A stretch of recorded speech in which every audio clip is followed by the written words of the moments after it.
Hello guys! Good morning! Madilim pa dito sa amin pero inagahan naming mag-antay ng bus. Kasi ang hirap sumakay. Ihatid ko si Giovanni sa school. Ang hirap sumakay ng bus. Punuan. Lagi kami naglalakad araw-araw.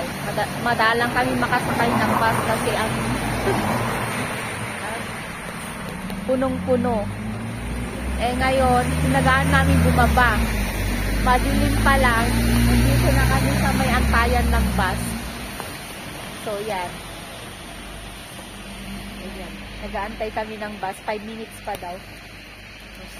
Masulok dito matam anak ko. Agpaigit ka ba si? Agpasli ka ba si? Masulok dito matam. Marami din kaming kasamang nag-aantay.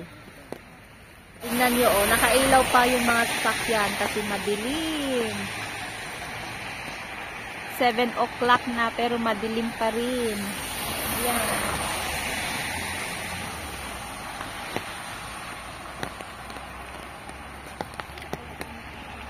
Tagal naman ng bus. Oh.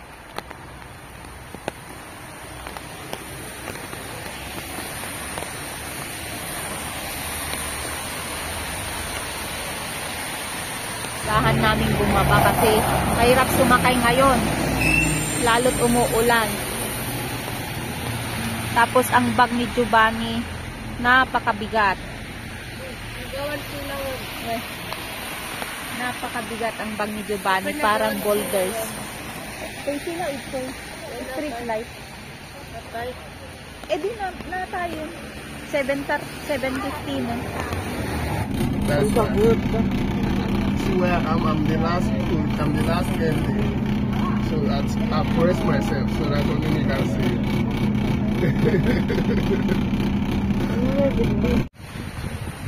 Diba Giovanni?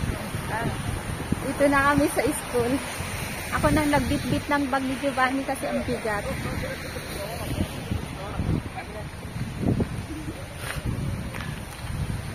Giovanni, tayo tissue anak ko. One tissue?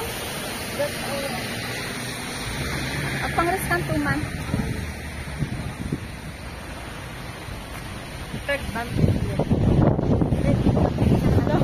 Lakas ng hangin. Wala, sa tornado. Tornado? Tornado. Tornado na Italiano. Ah, di Italiano tornado. Tornado. Buti tumigil na yung ulan. Kapay,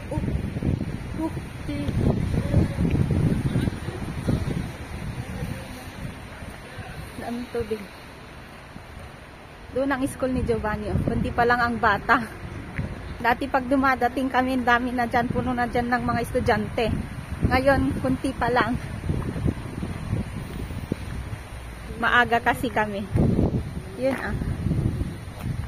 Oh, kunti pa lang ang mga bata. Kunti, ano kunti? Basik? Yes. Yan na ulit ang bus.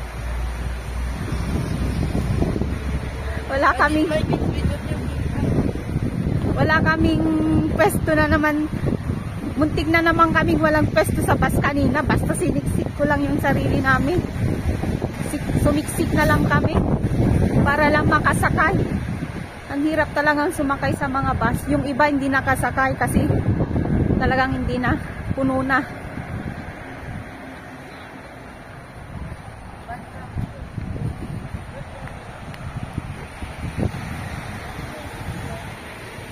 Pauwi na ako guys, naglalakad lang ako kasi wala akong ticket sa bus. Ayokong sumakay ng bus na walang ticket kasi baka mamulta ako. Baka may control, alam nyo na. Kaya maglalakad na lang. Mga 10 minutes lang naman ang lakad, 15 minutes. Ganyan. Iniwan ko na lang si Giovanni dun sa harap ng school. Kasi iba na talaga ang mga bata ngayon.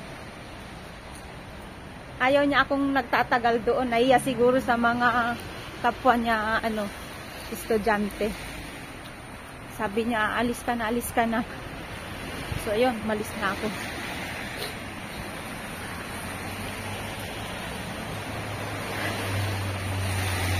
Niwang ko na lang siya. Kaya naman niya yun. Tapos pag tanghali siya na lang umuwi mag-isa. Wala nang sumusundo sa kanya. Hindi na namin siya sinusundo ng tanghali. Mag-isa na lang siyang umuwi. Kaya naman na niya. Kahit papasok, kaya naman niya. Kaya lang, yung mahirap sumakay. Kaya sinasamahan ko. Kawawa naman. At ang bigat ng bag. Parang boulders. Sakit ng likod ko pag ako ang nag-ano ng bag niya. Nagkakarga ng bag niya. Pero hanggat maaari akong nagkakarga ng bag niya sa umaga pag hinahatid ko. Kasi nakakaawa yung bata.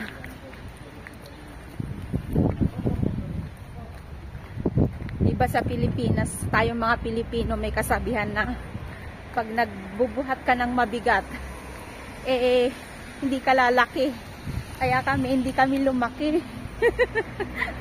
Pero bakit ang mga Italiano, nagbubuhat naman sila ng mabibigat na bag, pero ang tatangkad nila. Pag lumalaki na sila, ang tatangkad nila. Ba't tayo mga Pilipino, hindi?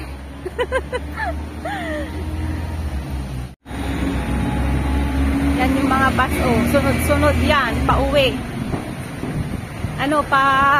Pauwi sa akin. Hindi ako sumasakay kasi wala nga akong ticket. Baka makontrol ako. Sayang yung pangmulta.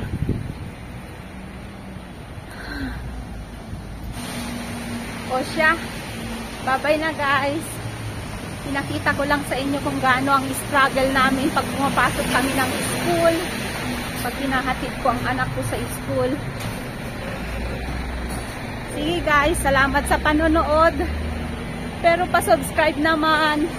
Yung mga hindi pa naka-subscribe sa channel ko, subscribe naman kayo guys. Please. Salamat sa panonood. See you on my next video. Bye-bye.